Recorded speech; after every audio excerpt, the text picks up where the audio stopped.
baby. He's the big baby. Welcome back to the yoga chat. I'm your host, Montana. I'm your host, May. Welcome. Welcome. We're talking about denim. If you're wondering, he's the big baby, and he is that a big baby. So today, May and I are solo soding it or duo soding it. Woo. We don't know what to call it because we always say it's a solo episode, but really it's just us, which I mean, it's both of us, but whatever. You guys get it. We don't have a guest today. So you get to listen to me and May chat for an hour. So keep your headphones in or yank them out and wait till next week. Just kidding.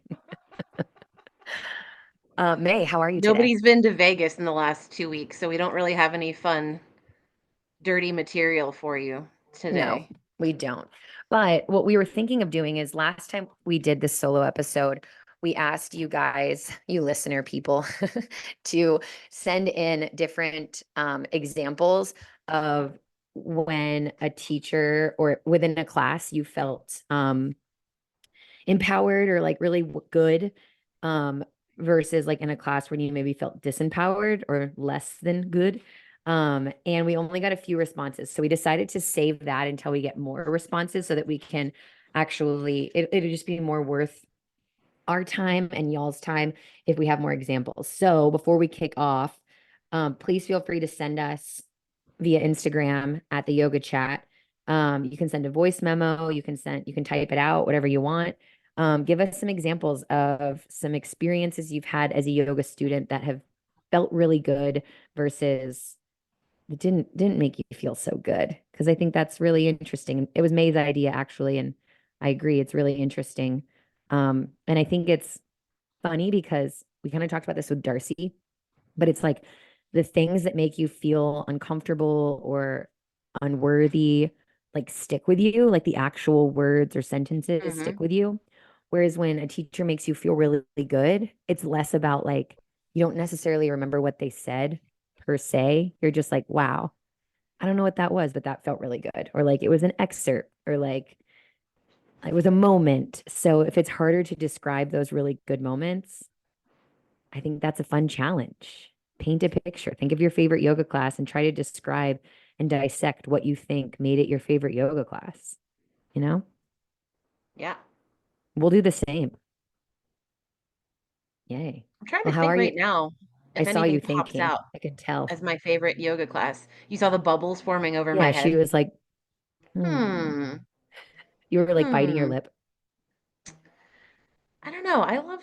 Honestly, all of my favorite yoga classes has been at Yoga Six, and I know that's like I'm not just saying it because I work there, but maybe it's because kind of a geek and like when I feel personally connected to something, I don't know, I enjoy it more. But Yeah, I I have a hard time going to a brand new place with a brand new instructor and like feeling the way I would feel if I go to my happy place with the people that I know and the people I'm comfortable with. Um, totally. so yeah, I think Community. like yeah, like you, Dara, Kaja, um, Sam. I mean, like I can't even say that I've liked all of the classes I've taken at Yoga Six, but lately I've been really into Kaja. Her Oh, music is always on point. Her dessert. freaking voice is just calm and like, I love a good intense power flow with like loud music, but the last time I took her class, um it was a hot class and her music wasn't as loud as it normally is, and it was, like, just there in the background, and at first because, like, she plays so many good songs, I'm like in my head, I Mhm. was like, "It's not loud enough, turn it up, I need to hear the music," but by the end of class, like, I realized because it was Shavasana, and I actually Shavasana, like, I was actually in it, I was calm, and my mind was quiet, and I was like, "Maybe that has something to do with the fact that, she gave only the minimal amount of cues to get us to where we needed to be. The music was not super duper loud. Her voice was like super soothing. She didn't really put on the red lights and I got to that beautiful calm mind place and it's funny because it's like usually the opposite of what I think I enjoy in a class, but maybe it's maturity or just having taught 1,000 classes with the red lights and loud music that I'm coming to a point where I'm like truly enjoying taking the intensity down just a little bit. Yeah. And like it was weird that I like came to that realization when I actually like got to that quiet place at the end of class and I was like, "Holy shit, maybe it really is like my nervous system was actually calm." And I it got that way because she did all of these things and Yeah. it inspired me a little bit or a lot. This this theme has been showing up in my life a lot. Um, we talked about it. I talked about it with Uncle Scott in that episode when we were Mhm. at the Maverick class with Catherine, and she I was trying to go double time, and she was looked at me and was like, "Stop," or like, "Don't," and was like very serious. And I was like, "Oh, fuck!" Like, am I in ballet class right now? And at first I was like, "Gosh, like I want to go fast." Jeez, Louise. And then we like kind of chatted about it. And I was like, if we want to modify for people, we should let people take it further too, like inclusivity, like all around. But then I was in Sam's hot class a few weeks ago and she said it was a playlist from like when she first started teaching. I loved it, but it was definitely more mellow. Mhm. And I think it was a John Mayer song when we were doing like Yogi Bicycles. And so Okay. I remember thinking like for a moment, like, God, this sucks. I don't want to do crunches to John Mayer. And then Sam said to the whole class, like, notice how I don't exactly remember what she said, but something along the lines of like, notice how the music is like very grounding and calm and slow. Like, can you like formulate your movement to still be powerful and energizing, but also to like align with the arc of this song right now? And I was like, Mhm. oh, and it was like, I think a week after Catherine, I was trying to be like, I want to go balls to the wall. That's the only way for me. Yeah. Um, and then I like thought of that and I was like, oh, I was like, I don't ever take anything as coincidence. Like this is a pattern that's showing up now officially. Yeah, me And too. then I took Kaj's hot class last week and had a very similar experiences to you. I was like, the music feels quiet. And then by the time we were halfway through, I was like, oh my God, like I You're am in the fully in flow it. state right now. Yeah. And then there was one other thing that just came up recently.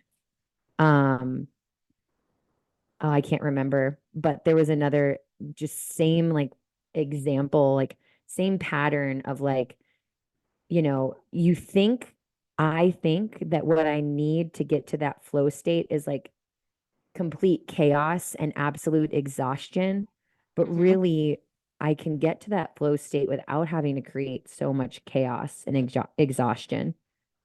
I kind of And maybe wonder that's if not I'm necessary. mistaking the flow state with distraction and the loud Oh, music and the going quickly is like just a fucking distraction that's making me think. distraction. I mean, I'm just wondering. Fuck.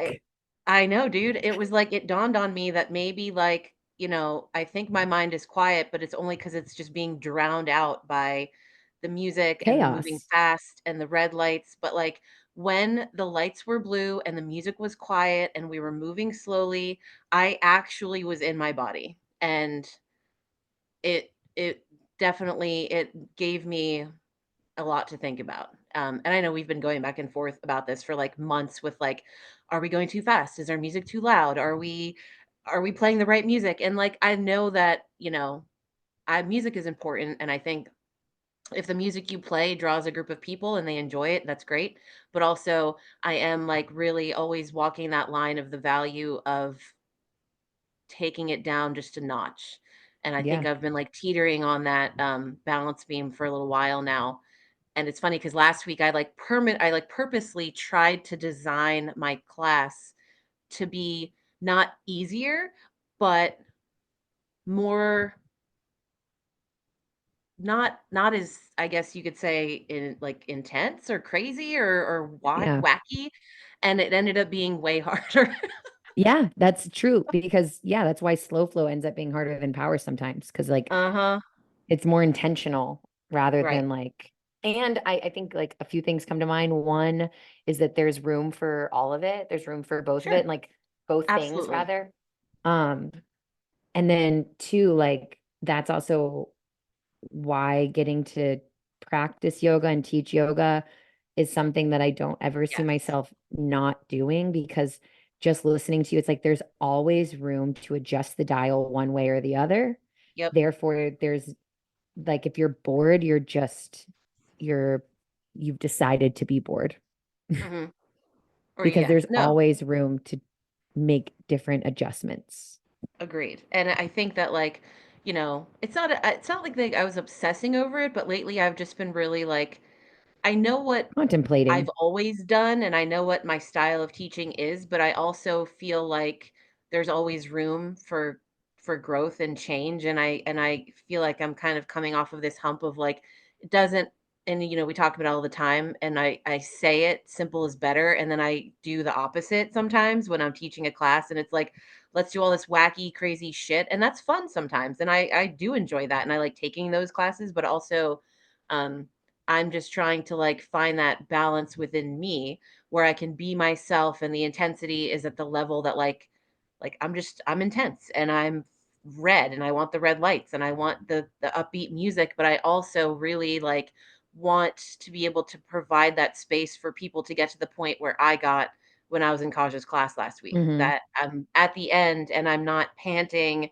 and squirming on my mat, but I feel like I've done something challenging for my body, but I also feel like my mind is actually clear. Yeah. And so that's just, it's always evolving as you said and it's going to be something that I think that is going to challenge me for a really really long time and it's never going to be perfect and I also just think that's okay because I know how much I care and I know how often I think about it and I know how much it Yeah. matters to me to like provide something that feels authentic to me but also that like creates a safe space for all different kinds of people. So I'm Yeah. working very hard to get to that balance right now. We'll see Yeah. how it goes. I think Stay too, tuned. like the beauty of it is that like for me, it really depends on how I'm feeling that day. Yep. Like, yesterday I taught 3 classes. I was coming off 2 days of not working, which like in theory would give you more energy, but it always makes me feel more tired the first day back after like having time off. Yeah. So I was really tired. And so I taught like a super low energy, I shouldn't say low energy, a super chill, hot, and then luckily got to teach slow flow. And so I like kept saying to myself, like, a challenge for me is to actually slow down slow Yes. flow. So like now I'm really tired. Like, okay, I could Mhm. look at that and be like, fuck, I'm exhausted. Or it could be like, wait, here's my opportunity to like really hone in on what I've Yep. been focusing on because that's how I feel right now. Like Mhm. I'm tired. So let's slow it down. Um, and I don't think that that makes it any easier. It just makes it more intentional. Yeah, no, I agree. And like you said, challenge doesn't always mean the hardest or the fastest or the most intense. Sometimes truly for I think a lot of people just because we're all so designed to like go fast and we think the harder we work, the more Yeah, value we hold and we think the more, sweaty we are, the better things we've done for ourselves. I don't know. We're just designed to think that we need to like crush every single thing exhaust. in the fastest and bestest and most exhausting way. And so I think truly, for most people, the true challenge is slowing down and turning down Hmm. the music and being in your body, not distracted by the lights, by the sounds, and just like breathing through that goddamn eagle pose. Yeah. Well, one of my favorite classes from Yoga 6 was your 700th class. That was so much fun when we did 700 half moons. We Oh didn't yeah, actually oh do god. 700, but I was making that joke. Charlie Hannon, who will be a guest on our show in a couple of weeks, he came up to me after that class and he goes, balancing half moon is my favorite yoga pose. And I was like, yeah, me too. And he goes, and you almost made it not my favorite yoga pose after that class. And I was like, yeah, I only really know how to do things too far or too little. And that day I took that half moon way too far, but I also it thought was it really was fun. fun. It was Okay, so good. fun. I thought it was so fun. I also I just think, shit on myself too much, and I need to give myself a fucking break, dude. yeah, I mean, I'm like truly, I just thought like which class, like that was such a fun, like it was just everything. Like I normally teach on Thursday nights at Yoga Flow, so I made sure to get a sub so that I could Mhm. be there. So like getting to be at the studio on a night when I'm normally not there in the evenings because I'm normally not there in the evenings and like getting to celebrate. It was the first big milestone of any of our teachers. Um we had your face, like it was the first time that we like had faces on a stick. Half moon is definitely one of my favorite poses. Like I don't ever bring my phone into the studio, but I did because I wanted to like um I wanted to, what's the word I'm looking for? Like take pictures and videos, document Mhm. your 700th class. And so like I like felt silly while I was doing it, but now I'm so happy that I did it because just this past week it showed up on my Instagram as like a year ago and I was like, "Oh my God, that was so fun." And I literally wrote like, "Congrats, May 700 half moons" or something. And I like remember Taryn being there for some reason and we all cried after and it was just so fun. Yeah, the energy was Um, great because everybody that was sorry. like one of those times we talk about. Are you good? That was one of those times we talk about, where it's like when you're at a concert and the energy is just friggin' on fire, and it doesn't always happen, and it's not just one person creating it, but just, like, the collective energy of what's happening is just on point, and that's like a collaboration of every single person in that room, which is, like, I Yeah. love that. That's my favorite.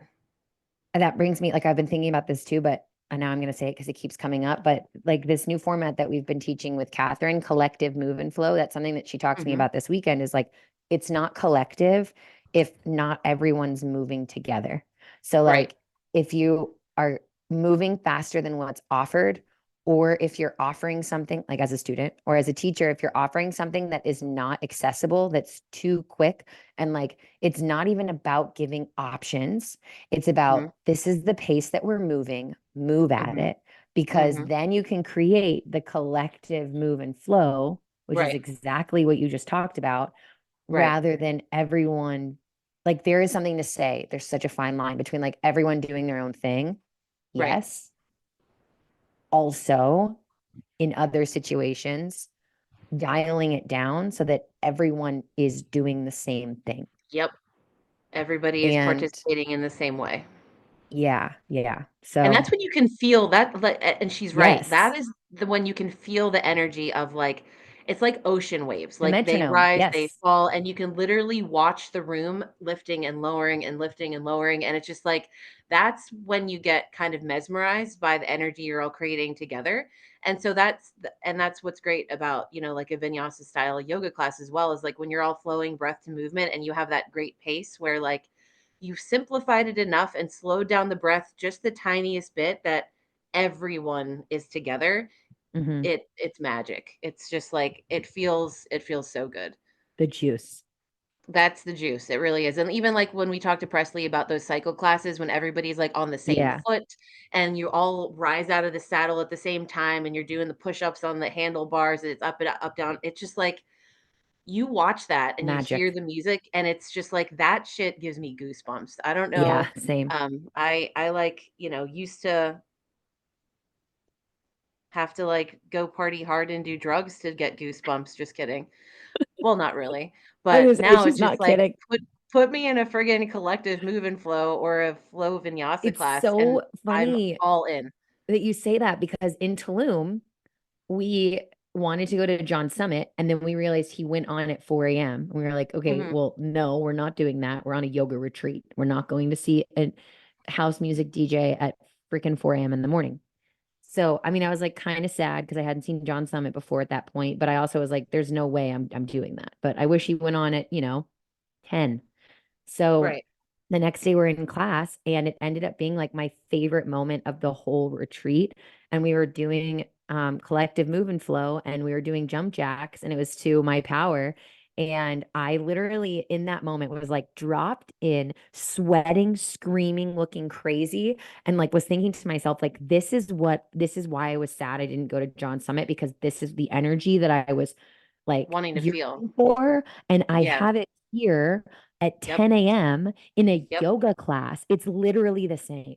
And getting It to like is. have those so close to each other, I was like, I didn't miss out on anything. Like turn on Exactly. like freaking,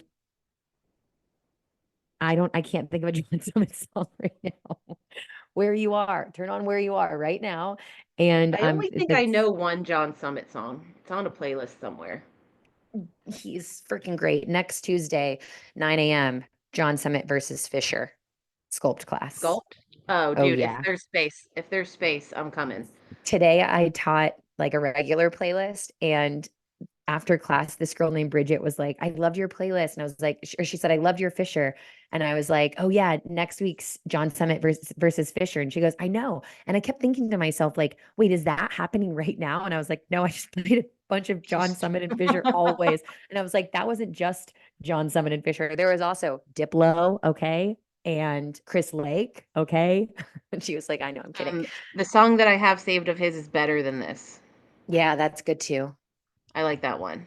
That's a good one. Sun came up, something like that.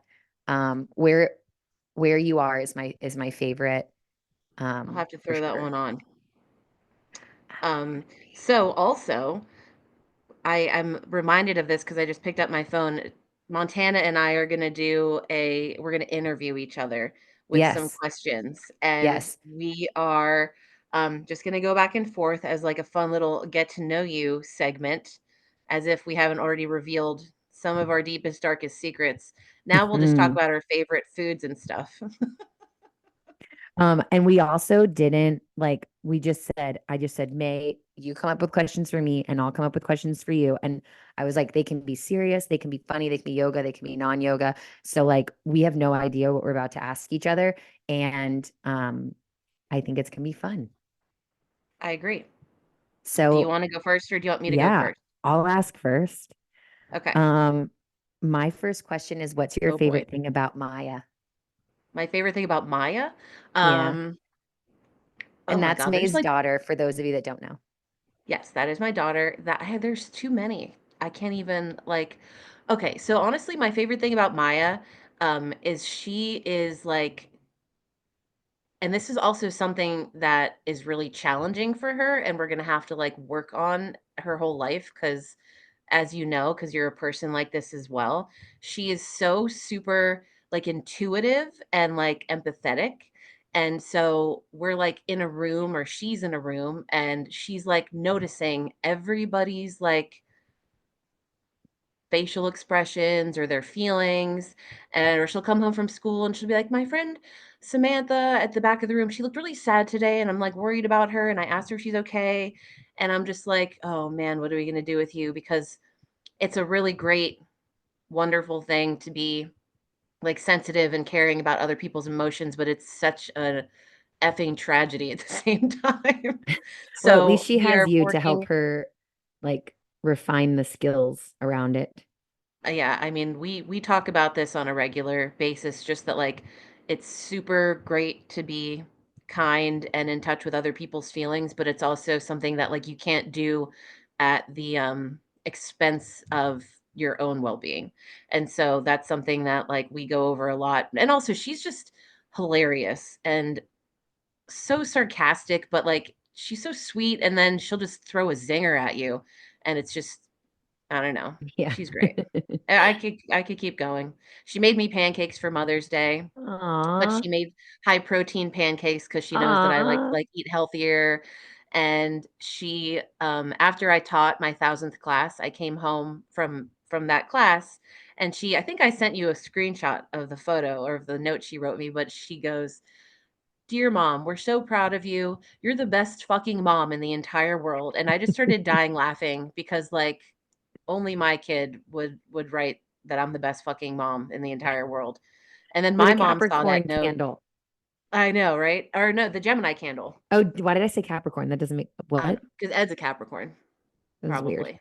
Yeah, Yeah. Gemini. It But was yeah, weird. she bought me a Gemini candle from Anthropology and wrote me a note that said I was the best fucking mom in the world. And then my mom saw the note and she just starts dying laughing. She's like, "Wow, you really got a pistol on your hands." And I was like, and she's like, "Well, it doesn't surprise me. Like you're her mom." And I was like, "Yeah, and you're my mom, so you're responsible for me as I'm responsible for her. So that we all this is just a Stems from generational. you. Yeah, Yes, you started all of it. So get out of here with that shit."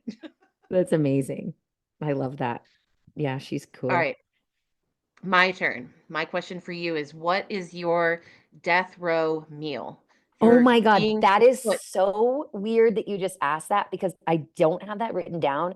And I swear to God, when we first started, I was like, I should have written down death row meal. I kid you not. I thought that in my brain. Well, I know Um, that food is important to both of us, and hence it that's why it's my is. first question. So my death row meal is definitely a juicy, like medium rare cooked steak. I Okay. really like Delmonico or like ribeye, super fatty, lots of fat. Um, with like something colorful and pickled on top. So like pickled onions, Mm, um, and then like a very flavorful like mashed potato and broccolini with like truffle mashed potatoes and broccolini with like garlic and lemon. that And sounds amazing. then With some and I like get red wine mushrooms on top. some red wine mushrooms, some red wine, some like Yeah. Sangiovese. Anytime Matt and I order Sangiovese at dinner, um, part of me doesn't want to order it because I don't want to hear him say this, but the other part of me orders it just to hear him say this. Every time he looks at the server and goes, "Someone's getting pregnant tonight." Oh my God. I'm not kidding. So Sangiovese. And then for dessert, because it's my last meal, creme brulee for sure. Creme brulee. Okay. Yeah, I've never really hopped on the creme brulee is delicious, but it's definitely not like I wouldn't seek it out.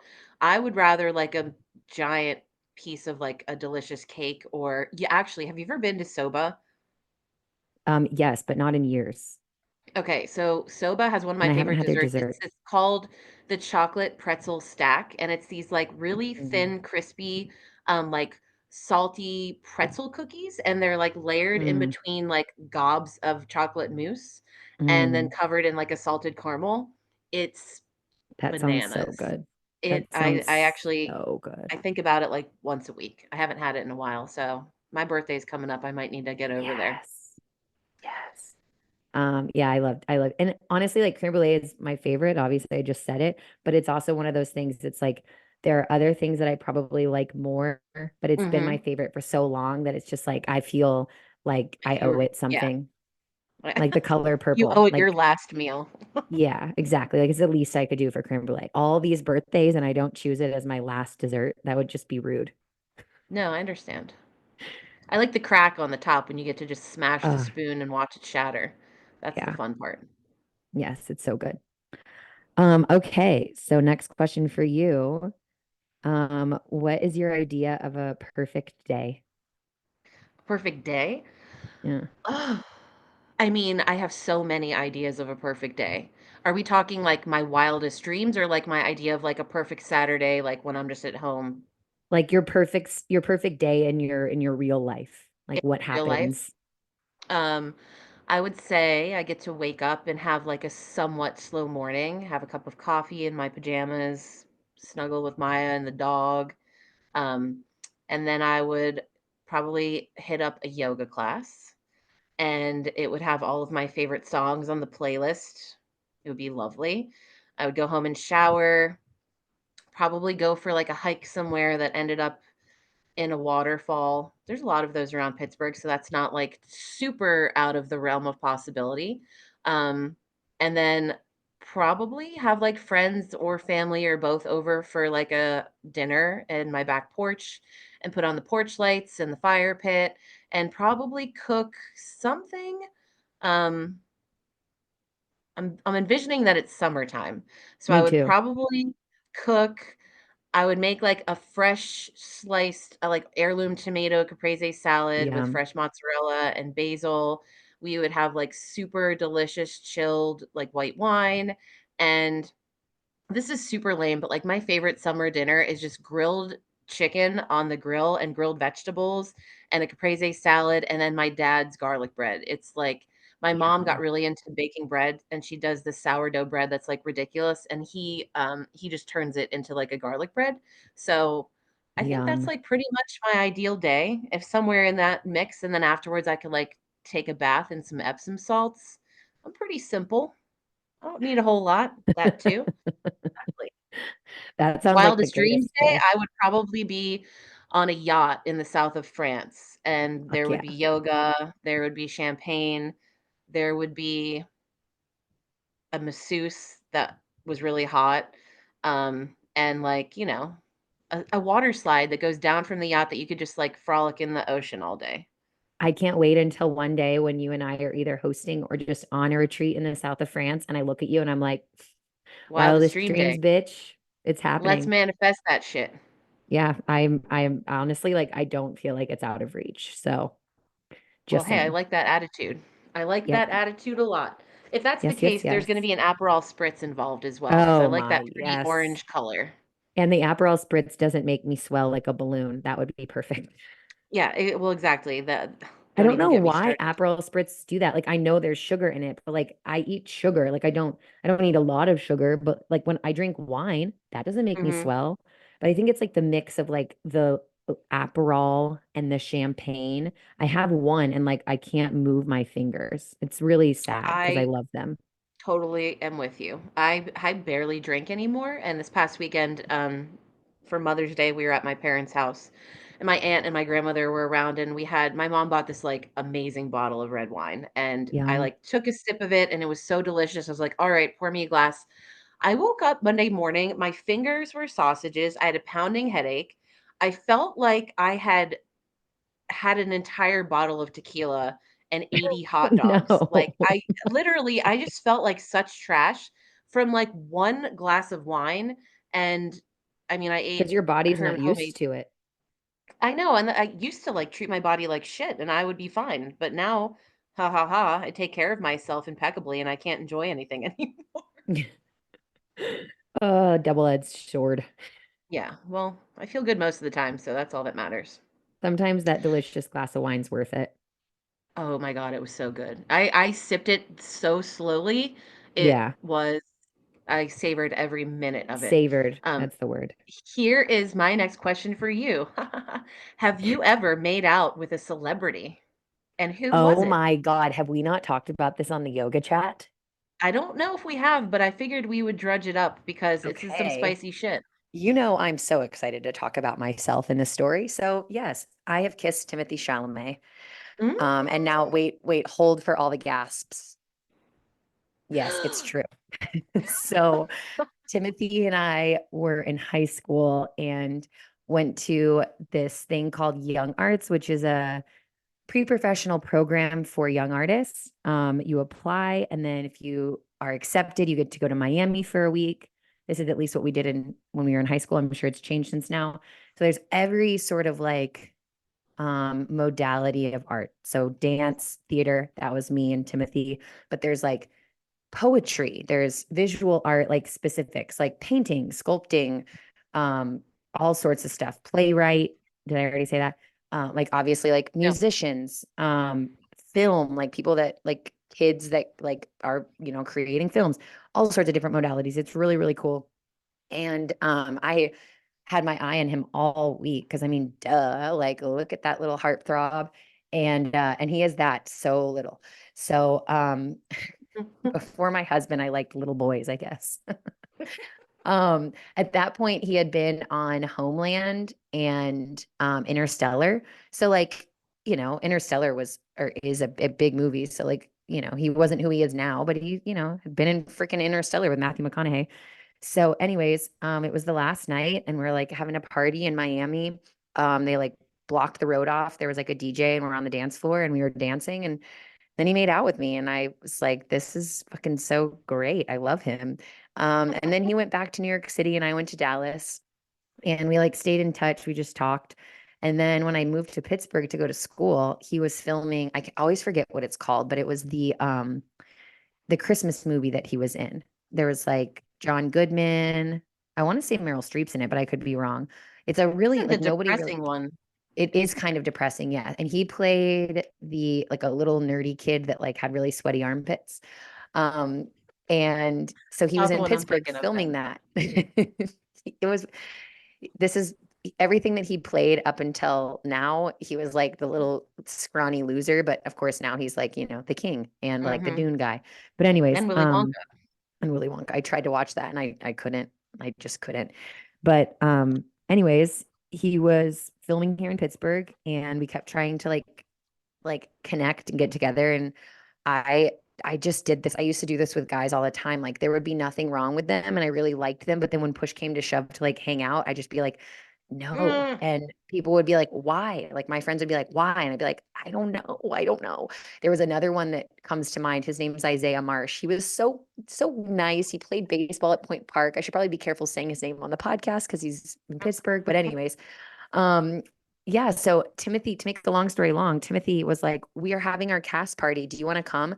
And I literally could have gone to a cast party with John Goodman, Meryl Streep, and like other people that I can't remember their name, but I can see their faces. The girl from what is that show? It doesn't matter. Anyways, I was just like, "No, sorry, I'm busy," or like ghosted Wait, were him or you with whatever. Matt at that point? Is that why you didn't No, go? no. This was like my freshman year of You college. were I single and you turned down a Yeah. friggin' rap party with Tim Lis damn, girl. I know that's how I knew. I hated that about myself, but I knew like if I went, then I was going to be obligated to like, you know, Yeah, go home I with get it. him. And I was just Mhm. like, ugh. Like it was fun. Like I had fun kissing you last year, and like, you've been fun to text while I'm bored in my dorm room, but like to actually meet up with you again means that I'm going to have to probably stay with you, and I don't want to do that. Well, And so I didn't go, and fun fact about now Montana, she ain't no clout chaser. No, I also hooked up with another less famous person, but I'm not going to say his name because he actually is from Pittsburgh and I'm probably going to be embarrassed. Other people know him. So I probably shouldn't have even said that, but I accidentally blurted it out. May I'll tell you when we're off air. Yes, we're gonna say it off air. All right, guys, tune Thanks for into my asking that Instagram live question. tomorrow, and I will tell everybody the secret tea of Montana's Yes. secret celebrity Pittsburgh Ugh, guy. I think I he's think I gross. think I know who it is. Ugh, he's nasty. Um, Well, then all maybe right. that's not Ugh. Anyways, okay, my next question is, oh, I have some good ones. Um, what's something that you wish you knew at 30? Oh, I wish I knew at 30 that I should trust myself more. Um, I like left college and immediately got a job at the laborers union of Western Pennsylvania.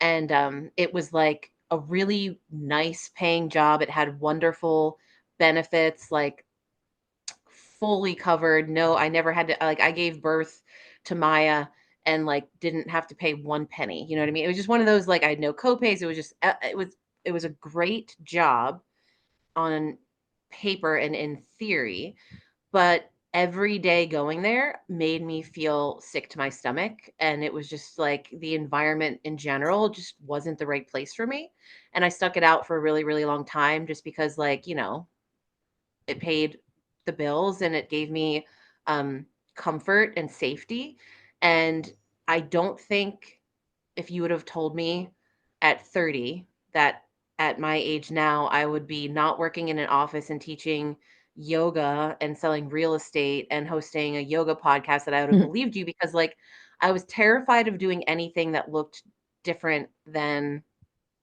that.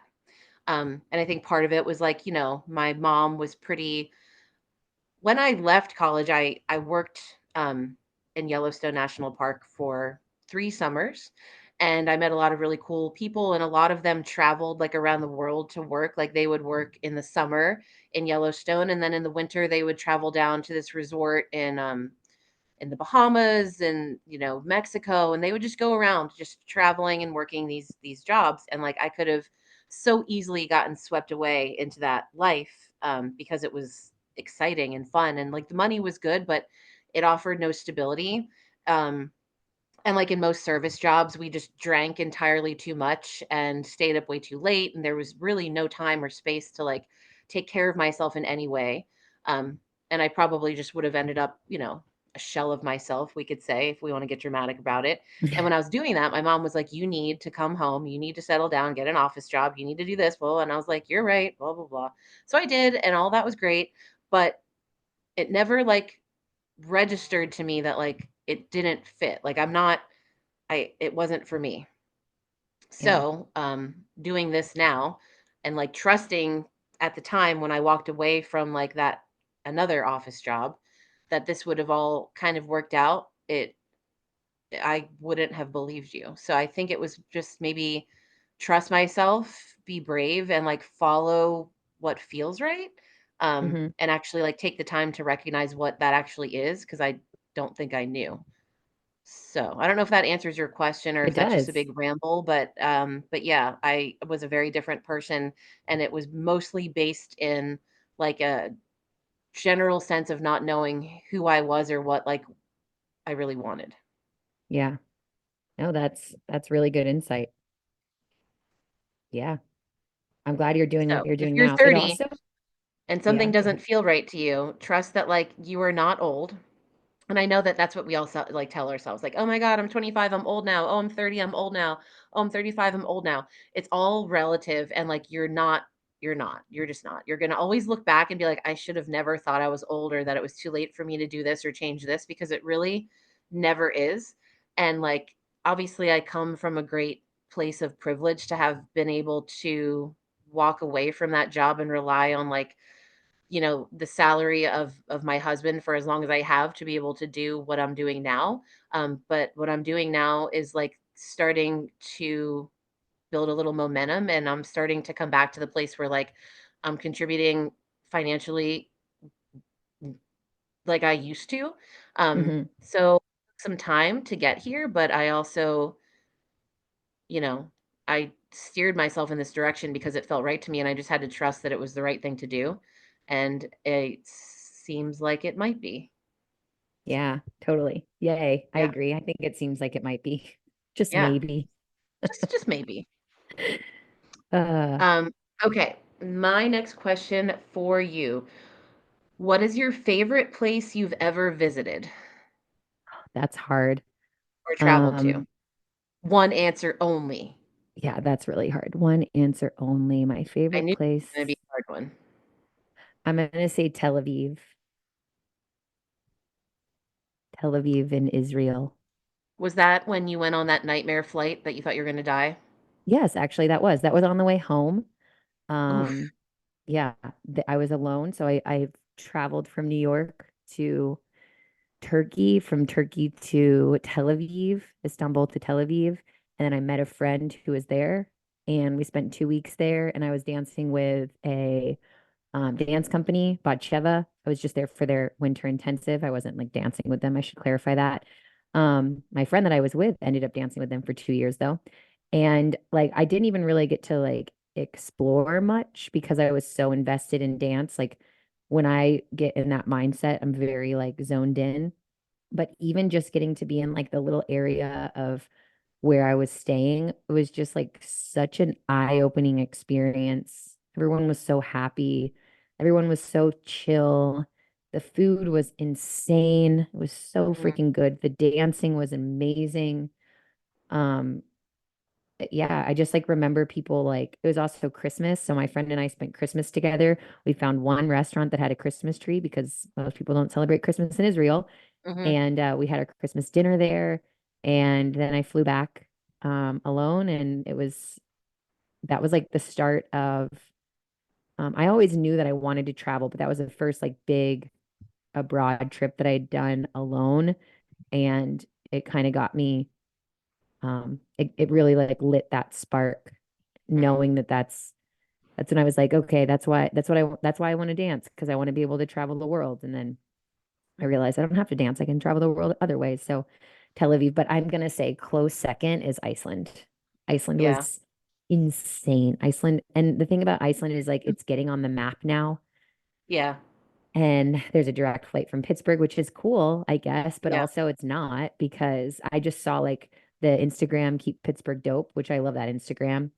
Mhm. Um, and he just posted like a reel about like keep Reykjavik dope or Iceland dope. I can't remember. And it's like he posted about like taking the direct flight from Pittsburgh to Iceland to Reykjavik. And I was like, no, like everyone's going now and it's going to be Mm. touched. And right now it's untouched. And so I wanted to go back for my 30th birthday so that I could show Matt before it becomes like what it's becoming, but also I was like, I want to see other places. I don't want to go back yet. But yeah, those are definitely the two places that I Mm, would come to mind. I'm thinking. So like I've traveled abroad and I went to Hawaii, I went to Rome, I traveled around Italy in college, but like I still think the best place I've ever been was Yellowstone and Jackson Hole and the Grand Tetons and Glacier National Park. Like that whole area of the United States is just like it's like I don't want to compare it to Iceland because I've never been to Iceland, but it's that same idea of it just being this like untouched like Hmm. treasure of like you are just so overwhelmed with what it looks like while you're there. It's like a feeling you can't really describe, but it like makes your Yeah. fucking chest bust open or something. And even now, I'm sure like when you think about being in Iceland, like you might feel that feeling in your chest of Yeah. just like it's like flutters, like you're like free. And that's what I feel whenever I think about that. It's been years since I've been there, but like the feeling never goes away.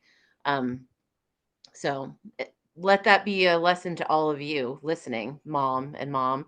You don't always necessarily have to travel like super far away or out of the country to see beautiful things. Yeah. There are a lot of That like reminds really me. fucking phenomenal things right here. Yeah, that's what Graham Guthrie said. He was like, when Yeah. he was talking about his bike tour across America, he's like, I've been all over the world, but like getting to see the middle of this country is Oh, beautiful with beautiful people. So I loved it when he is. said I that. came home from college one summer and my mom was just like, "You're working in Yellowstone this summer." And I was like, "Oh, am I?" She's like, "I applied for you and you're going. You're not just going to be driving around Yardley, PA drinking with your friends." And I was like, "Gee whiz, Good mom, mom. thanks." And I was so pissed off at her. I was so fucking mad at her. And she literally like we got in a car together, we drove across the country together, Oh just the two wow. of us. And like she left me there with the car and she flew back. I dropped her off at the airport and just had and it was funny because I was so like sheltered up to that point. She never let me do anything. And then all of a sudden she just like unleashed me into the wild, Yeah. like literally. And I was like, what do I do? But like, as pissed off as I was at her, it was like the greatest thing that's ever happened to me. So And then you went thanks, back mom. 2 more times. I did keep going back. And honestly, I feel like because when we were there, there's a lot of retired people that like once they retire, they bought RVs and they just like basically traveled around and worked at the Hmm. national park. So I always think like someday when I'm retired, I might just buy an RV and pack up and head back out. Hopefully still That be sounds mobile enough amazing. to hike those mountains because they were pretty Yeah, amazing. you keep doing yoga, you'll be just fine. Hell yeah. Um, this is going to be a really hard question for you. Are you ready? Oh, What is your okay. favorite, what is your favorite song or type of music to hear in a yoga class? To hear in a yoga class. Shoo. I know I warned you. I mean, I categorize like what I like to listen to in different when I'm doing different things. So like when I'm cooking, I like to listen to like indie folk music or like Fleetwood Mac or something like a little gentle and I want to chop vegetables and like go to my happy place. Um like the music that makes me go feral and makes me feel like I am alive and like all is right in the world is probably like 2010s indie rock pop, like upbeat, fun, dancey, just like Like Naked and shit like that. Famous, Yes, like Naked and Famous, M83, like I could go on and on. Empire of Metric, the Sun, Empire of the Sun. That's not so much like 20 like I'm thinking a little later. a little bit Yeah. older, yeah. But even then, but it's just like just basically upbeat, dancey, like indie rock music is just like that is my go-to. I feel like no matter what I'm doing or where I am, that is something I could put on and I'll feel good about it. So as probably most of you know, for yoga classes, I tend to hover around that realm just because like generally speaking, it's upbeat enough that like it's like creates energy, but it's not too over the top most of the time that it's Yeah. distracting. That's not to say I haven't played over the top distracting music in yoga classes because I absolutely have, but typically like I like a good upbeat indie rock pop shenanigans. Yeah. I love that. Half Mass was on my, it was like the calmest, Ugh, chillest song on my marathon playlist. Ugh, that's like right the in the one of the beginning best. I love before I that wanted song. to die. My go-to music in the yoga class is Rufus Du Sol Mhm. for sure. Yeah, oh yeah. Well, that's also a great one though, because that is upbeat, but also not distracting. Trancing, Yeah, it's like like put you in a it's trance. exactly. I no matter what, and I've no matter what type of class, it would work. Like it'll work in Yeah. power, and it could also work in slow flow. You know what I mean? Just Yeah. because it's not always, um, yeah. Rufus is perfect for yoga, in my opinion, and Yeah, also just for anything. I would throw that on a walking playlist or a driving playlist. totally. Um, all right, what's my next Let's question ask for a few you? more. Okay. Huh. All right. What is your favorite? I know we've probably already talked about this, but we're going to talk about it again. What is your favorite and least favorite yoga pose and why? It changes, right? My Yeah, favorite, exactly. yeah, my favorite is supported bridge. Okay. Um, I've really been liking Wild Thing recently. Hmm. Um, and I like supported bridge because it means that like we're cooling down and it just feels good. And I used to not let myself use blocks and now I do, and it's like the greatest thing in the world. Yep. Um, Wild Thing. It's funny because both of those are spinal extension. And I normally, and I talk about how I don't like back bends, but I just said two Mhm. back bends. So, See, Wild Thing always just changing. feels like, yeah, always changing. Wild Thing just feels like it's just like open my soul to the universe pose. Yep. It normally happens like when you want to die. So you just like feel the sweat like falling everywhere. And yeah, it's a good vibe, that Wild That's Thing like when one. the sweat drips back into your nostrils. Yeah. And like in your ear holes and you're like, Hmm. ow. But also, Um, yes. and then if you catch your face in the mirror, if you're like putting your arm all the way back, it's like Oh, yeah. you can't look cute in that pose. And it's just like you're Remember, almost purple in the you and I face. both went in that pose for our photo shoot, and, like, we Pictures. look absolutely insane. Like, why did we choose Wild Thing? Like From the angle we chose it from, it's just our faces looking deformed and our I hair look looking like like Gary Busey. I look like Angelica's doll Cynthia. Yeah, no, yeah, you really do. You My totally hair do, and, looks like, like we both hers. why did we do that? Both of us, I don't know. why did I have we no do it? idea. So, We're anyways, to the wise. my least favorite pose, my least favorite picture is that. My least favorite pose is um I don't know. Let me think.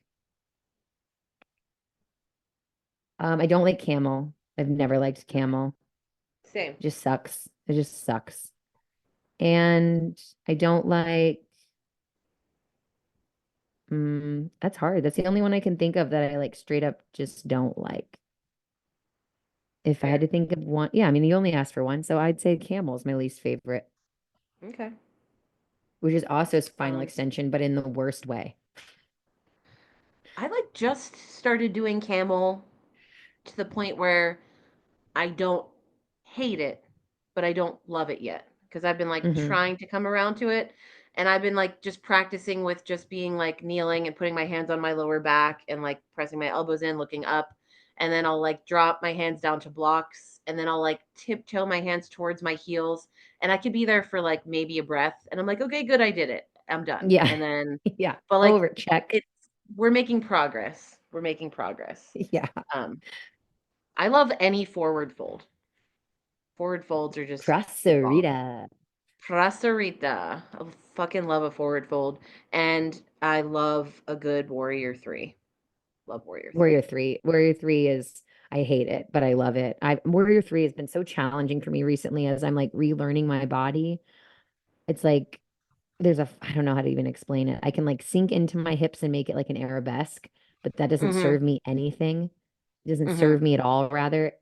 But also if I pull everything in and up too much, then it hurts my low back afterwards. So I'm like Mhm. trying to find that sweet spot of like not sinking into my like range of motion, but also not like holding everything and like restricting it from moving.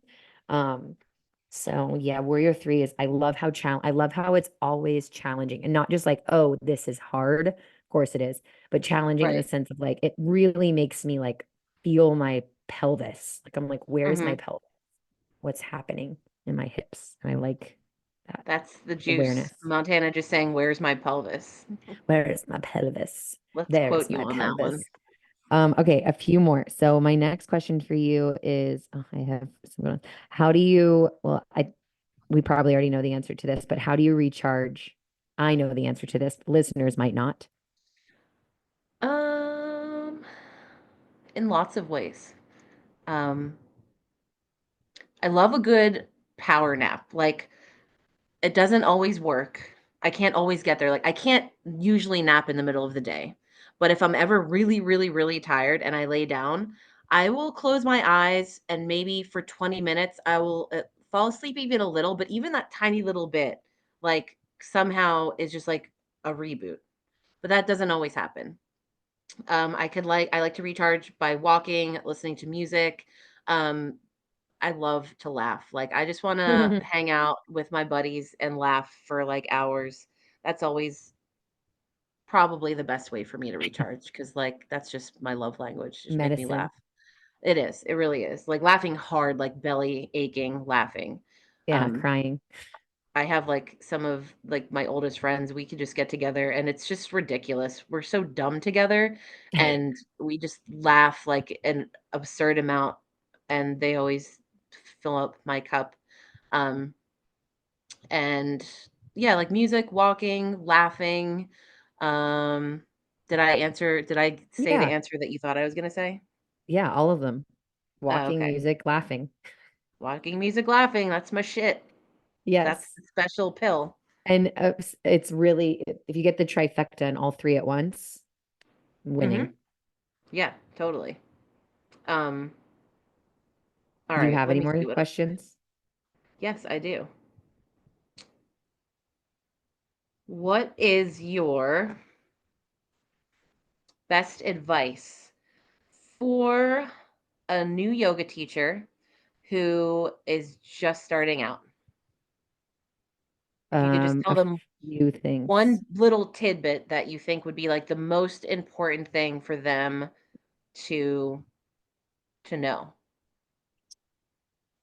Well, one, I would say, so they all go together, but there's like three parts. So one, stay a student, and not only stay a student because it's important and because that's why you became a teacher, um, and all the other reasons, like how can you, like, in order, you have to practice what you preach and you Mhm. have to take care of yourself and all those things. But also by remaining a student, you're able to get inspired by other teachers. And I think that's the easiest way to be yourself and figure Yep. out what your own voice is.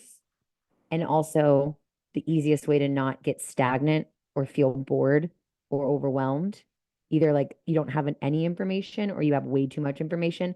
By staying a student, you can kind of like reel in what you like, what resonates, and what doesn't resonate.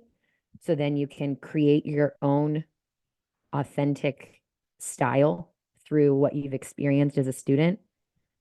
And so those are kind of like two parts in one. And then lastly, like when you're just starting out, don't expect to be valued the same way that other teachers who have put the work and the time and the energy for years and years and years and years and years into it. Because you can get there, and if you want to, you will get there. But I think it's like sad. I think it's really sad when I watch new teachers come off as entitled because and like there are teachers obviously that have been teaching longer than me, and there are so many teachers that have come way before my lifetime. And so like I can take this advice and give this advice to myself as well, but it's like know where you're at and be honest with what your value is, but don't don't don't get conceited, I guess. That's Mhm. not the word I'm looking for. Don't forget is one more what I'm trying to say. Don't forget about all the teachers that came before you, and don't forget about all the teachers that helped you get to where you are. Mhm. and don't put yourself in the same level as them. Like I would never Right. put myself at the same level as my teachers. Um, and I wouldn't say that I have the same value as them yet Right. because I don't. I could get there. Um, but yeah, so stay a student, be yourself, and like know your worth Mhm. honestly and truthfully. And Right. then speak that honest and truthful value. Um, so don't sell yourself short, but also Be realistic about watch your hat size right. Yeah, that's a fine line to walk too. Like we should for sure. all like, you know, ask for and expect to feel valued in what we offer. But we also, I guess, have to be realistic. Like we always talk about how much yoga teachers are paid. Like we talked about this when we went on the Anybody Can Do This show, and we talked about this with Ralph. And like, unfortunately, and I don't want to say unfortunately, I was gonna say unfortunately we're in Pittsburgh, but like that it so it's like we're not in New York and we're not in Yeah, LA. unfortunately And and fortunately, because the cost of living exactly. here is less. Exactly. So, but like when I started teaching yoga, I I didn't think I was going to become wealthy doing it. You know what I mean? Like I knew that this isn't something you do because you want to make a shit ton of money. Um so yeah, like it's important to ask and be valued with what you're offering, but the reality unfortunately of working as a yoga or even like a fitness instructor in Pittsburgh is just that like it's not of it's not you're not we're not in it for the money. Like money is great and we need it to survive, but I guess like we got to be realistic about what we're dealing with, you know? Yeah, and I think too, like I have a thought, and I don't want it to come off wrong, so I'm going to preface that, even though my friend Margaret always says don't start with a preface. But anyways, I just did. Like, see if I can use the right words here and explain this the way that I want to. But it's like when you first start teaching, like when you get the opportunity to teach, like that in itself is valuable.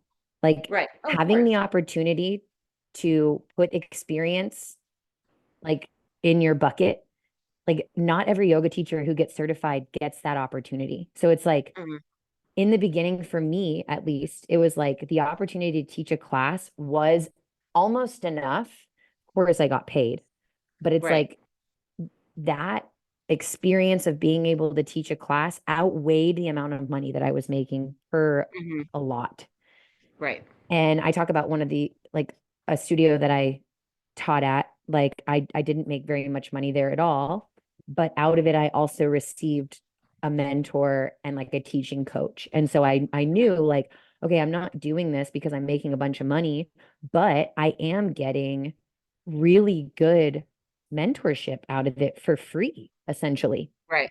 Then once you start doing this for more years, and I've only been teaching for 5 years, so like I want to also be careful, and like I don't want anyone to think that I think that this like I'm the exception. That's not true. I'm Mhm. talking to myself too. But it's like once you put in, once you've been given the opportunity to gain more experience, then it's time for you. You can only get so much experience from teaching classes. Right. At some point, you're going to have to spend more money, time, and energy to get more Right. training in a different way if you want to excel and transform and grow. And Right. so then at that point, it's like, okay, well, now I'm going to sign up for a 300 hour or a continuing education workshop or whatever. And then by doing that, by gaining the experience of teaching, and then like, okay, I've plateaued. Now I'm going to spend more money on more trainings. Then it's like, okay, Right. well, now my value as a yoga teacher, as just teaching the classes, has heightened because I've Mhm. taken the time to do more. Whereas, like, if you just done your 200 hour, like by teaching classes, you're getting that, you're getting exposure and you're learning and you're gaining experience. Am I making any sense? No, you're making sense. I do think the one thing about yoga specifically, and we've talked about this, is that like we do have to pay a ridiculous amount of money for the trainings. You know what I mean? Like it's Yeah. But I it's mean, like we've talked about that and it is what it is. So like it is what it is. it's not that I want to it's I just don't feel like it's worth talking about again because it is what it is. And it's like, if you Right. want to teach yoga, you got to pay a lot of money to train. And if you don't It's want to true. do that, then go teach solid core. Yeah, Like, that's true. do I like it? No, not Right. necessarily, but also like, I don't not like it. Like, I don't Right. bat an eyelash when I did any of. I'm just like, here. Like, if I have the money to do it, of course. If Right. I don't have the money to do it, like, I'm not the type of person that's like, that's too expensive. It's like, no, I don't have the money to do it. Mhm. You know? Clearly we like yoga. Clearly we've Yeah, established we exactly. enjoy the yogas. And like, I also want to be careful saying all these things because, like, of course, like, I see, I see the sides. Like, yeah, Yeah. teacher trainings are so expensive to then make no money. All Mhm. right, well, like, if that's how you feel about it, then don't do it. Like, go to Pure Bar and get paid to do their Pure Bar training and then probably get paid more to teach a Pure Bar class. And if that's what fuels you, great. Like, awesome. But that doesn't sound fun to me. I'd rather spend a lot of money and not make much back because I love it. Because I love it. It kind of what that just made me think of too, like now that I've run 2 half marathons, it's kind of similar. It's like, you pay almost $200 to like die for 2 hours, two and a But you half keep hours. going back. Yeah, but it's like, why did I spend that money? Well, because I loved it, you No, know? I got you. Um, I so that was a really I long-winded answer, but no, that's okay. But also I asked you the question, what would be your advice for new I yoga think teachers? And you gave it. overarching idea, like in terms of like knowing your value, is like really sit down and figure out what your value is and what you Mhm. believe your value is, rather than being like, because I've made this mistake too. I've listened to other people be like, this is what your value is, Montana. And I'm like, yeah, you're right. And then other people have been like, wait, where'd you get that value from? And I'm like, so and so told me that that's what it is. That's what I owe. That's what I'm owed. That's what I deserve. And it's like, well, is that what you think that? So anyways, what I'm trying to get at is like sit down and really figure out what you believe your value is and don't let other people like influence that Right. up or down, right? Like then of course you got to play fair and like you said, Pittsburgh, that's where you're at. We're in Pittsburgh, dude. Like you Yeah. can still buy a house, barely, but you can still buy a house for under $200,000. So like, hey, Yeah, there's exactly. a benefit. Exactly. Um, Like, yeah. what was I just gonna say?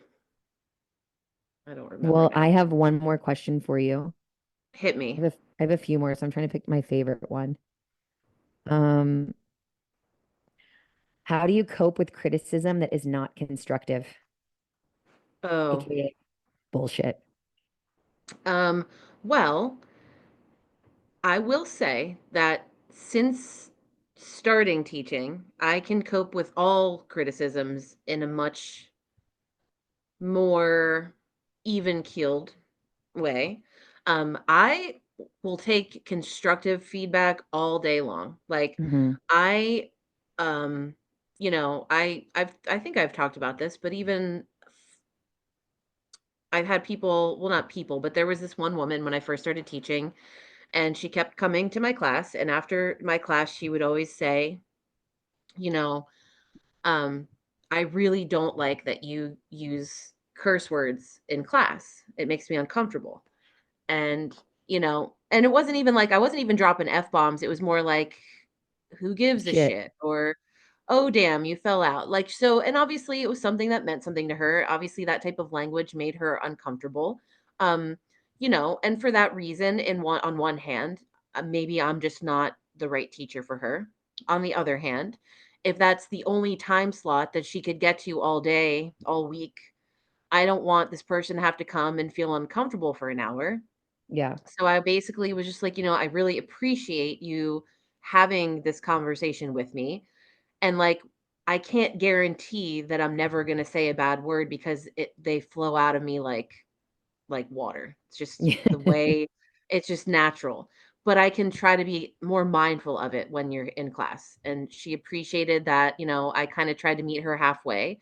She Yeah. still comes. It's been over a year. She still comes. I have, I have made an effort to not say, those words when she's in class, and I haven't heard feedback from her in a while, and obviously she keeps coming, so we came to an agreement. And like that's the type of criticism that like, yes, please tell me that. I want to learn and I don't want to make anyone feel uncomfortable.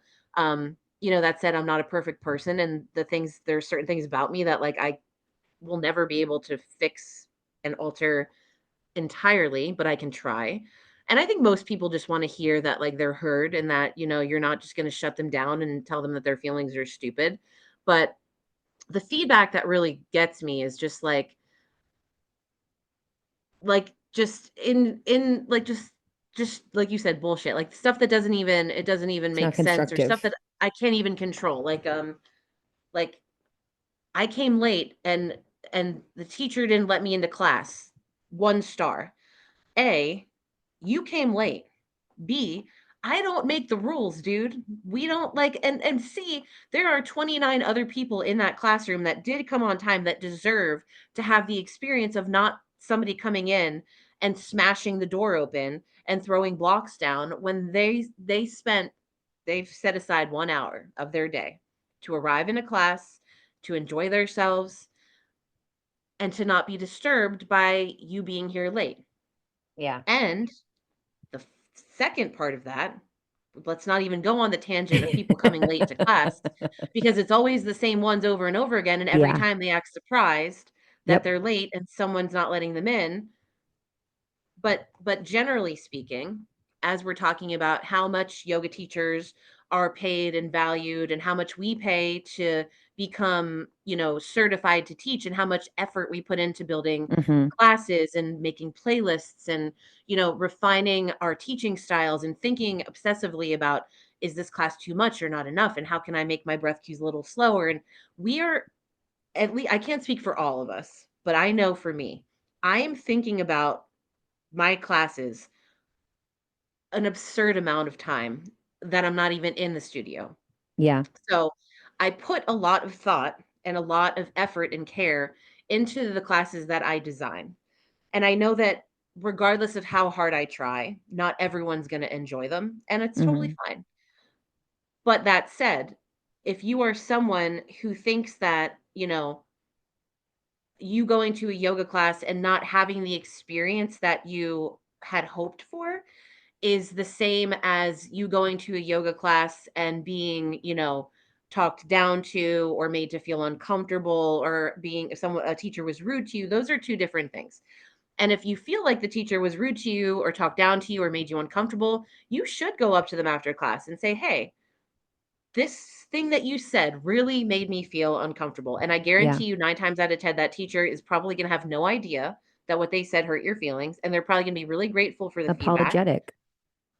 Exactly, because we're all trying our best, dude. Like Yeah. there's we're all trying our best. We're not perfect. We're going to screw up. We're going to teach a class that somebody didn't get a cue that would have worked for them, or we're not going to ask every single student if they've had an injury. Like it's we all we can do is our best. We're going to screw Yeah. up just like everybody else. That makes me That think said, of, go ahead, sorry. sorry. I was gonna say, that said, just go into a class giving your teacher the benefit of the doubt. And if there is something glaring that really made you uncomfortable, or they said something that was really just like out of control, like go talk to them about it and tell them. Yeah. But like don't take a class and leave and go write a review and give them 1 star because like they didn't You play, didn't like their music, you didn't like their music. Like or that's it just wasn't the like, right speed for you. I'm never going to go to a class and leave a bad review for a teacher because I didn't personally like their voice or their style or their music. Like that's stuff that like I would just chalk up to, oh, they're not Not for for me. me. And Yeah. I'm not going to go back. I'll go to someone else's. I'll try something Yeah. different. If I went to a class and the teacher said, "Oh, hey, fatty, lift your fat ass higher," I would be like, okay, I have Or a like you're problem not with that. doing, you can do better, bridge pose. Or yeah, you can do better and like yank me into a position that like breaks my fucking back. But like it would take a lot for me to actually write and leave a bad review. Yeah. I And probably here, wouldn't do it, period. no, here's the thing that really makes me laugh in like the most um ironic way. When people leave reviews and are dumb enough, I'll say it, dumb enough to write in the review that they're a yoga teacher. Because if you actually teach yoga, then you know how fucking hard it is to get up there and do that Exactly. job. And you're Yeah. going to keep your fucking mouth shut. Or Yeah. you're going to have a conversation with that teacher and you're not going to hide Exactly. behind a screen like a pathetic loser. We're airing this. It irks me to my core. My heart's beating so I fast, know. clearly. Look, dragon lady, because I remember going to a body lab class at Mecca in the Strip. And this lovely instructor was clearly teaching her first body lab class. And at some studios, like when you teach your first class, the person like evaluating you or whatever will go take the class. That's very normal. Well, in this Right. instance, like what I saw happen at Mecca was that the person evaluating her literally just stood in the room against the wall and just watched her teach all of us. And Oh I was like, God. What a holy nightmare. fuck, that would be so Nerve intimidating. wracking. Like Yep. that would freak me the fuck out. So I made sure I was on ClassPass. I made sure to leave that lovely instructor who was clearly shitting her pants but did a great job a Right. 5-star review with like amazing job, like loved her playlist, energy was great because like I Mm-hmm. knew because I'm a real fucking teacher that shows up to teach classes how hard Right. that was for her. And so I Yeah. was like, how can I help her by celebrating her because what she just did deserves to be celebrated because it's hard. So Yep. like I wasn't expecting to say that, but that's why it gets me so fired up because I am a teacher and I do leave good reviews for people that I Mm-hmm. know are trying really hard. Whether Well, I had the having best worked class in a experience, restaurant and then going and leaving no tip to a server. Like, if you've yes, ever worked in a restaurant, you don't go and tip poorly. No matter what your experience is, you know what that 20% if it's person horrible. exactly. You know what that person is going through.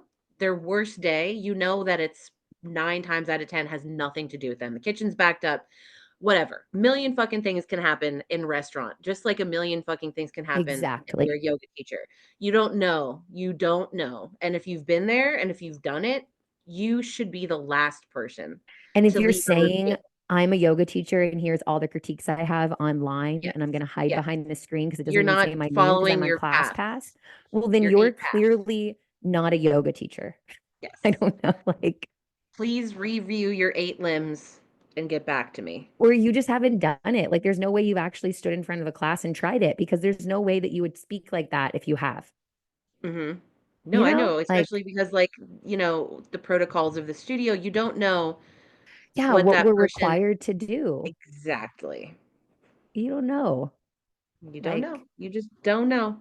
yeah. So, all right. Well, that wasn't part of the questions, but let's both, I won't speak for you. I'll You hop you off my soapbox. Hop off. you got fired up there. I don't know if you guys know this, but if Montana's face ever turns bright red when she's around you, I'm she's not really okay. pissed off. She's real pissed off. Or She embarrassed. she'll Or smile embarrassed.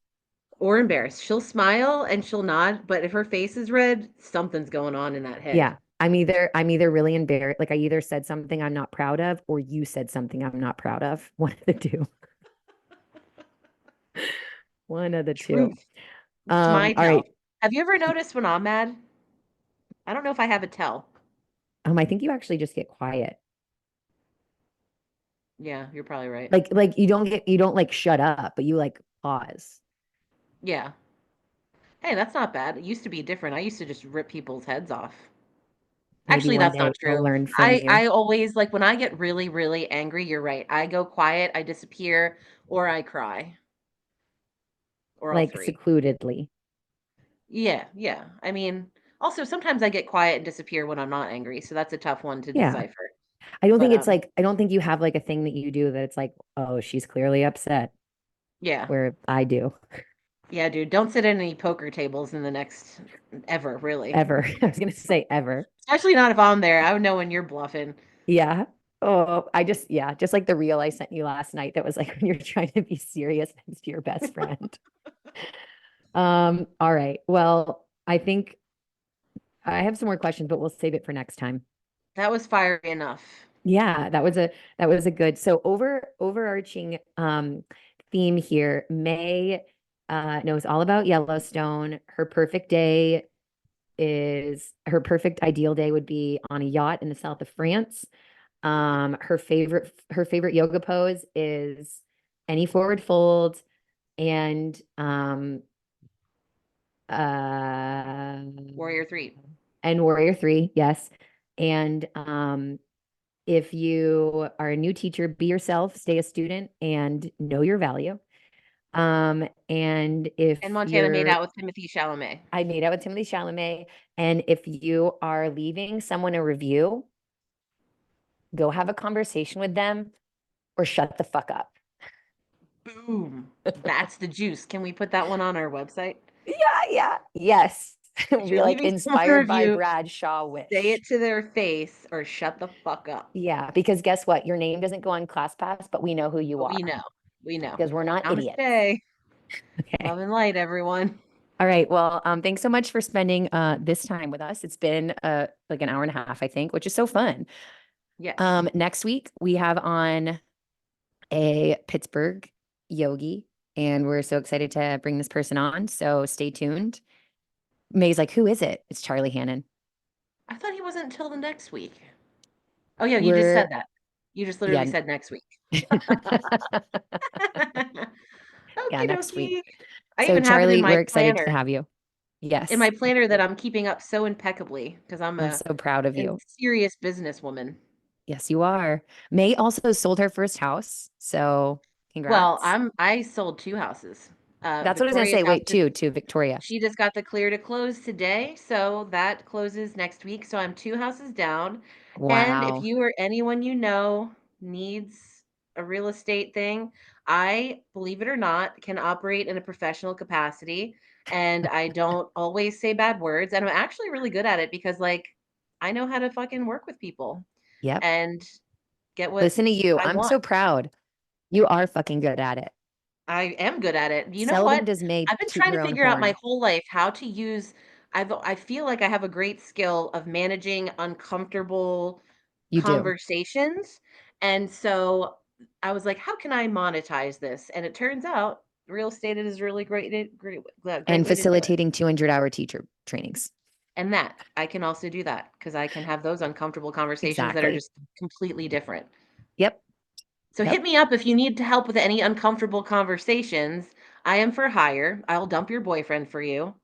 I will tell your mother that she needs to stop commenting on how much or how little food you're eating. Um, I will call your best friend and say that she needs to be more present in your life. Just let me know. Oh, wow. Those are three really Mediate. great. You just got like each, big relationship hit there. So good job. All right, guys. Well, that's all we've got for you, even though we could go on and on and on. But for the sake of your little ears, we'll see you next week. Yes. Bye, May. Bye. Love you. Bye. Love you too. Peace.